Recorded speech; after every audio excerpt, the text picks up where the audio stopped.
Oke guys, assalamualaikum warahmatullahi wabarakatuh ya. Jumpa kembali di channel DK Teknik.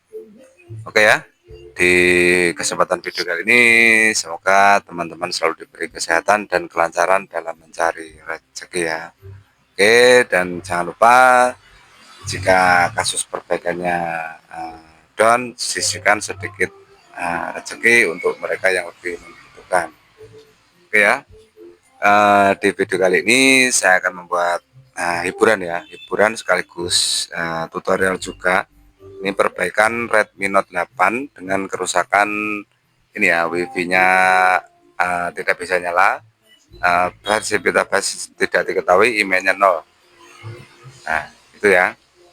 Dan kasus itu sudah umum terjadi dan sering terjadi di Redmi Note 8 ya. Saya sudah lebih dari 20 kali mungkin ya untuk kasus proses eval CPU ini ya.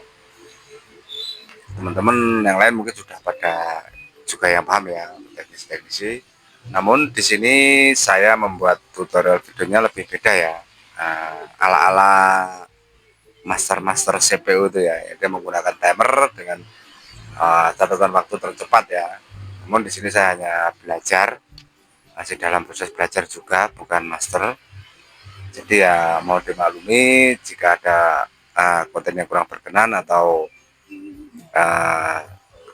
koreksinya teman-teman bisa cantumkan di link komentar ya.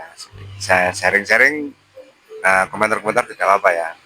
Oke, simak videonya sampai selesai. Jangan lupa ditunggu komennya ya, komen, like, dan subscribe-nya ya. Oke, semoga bermanfaat.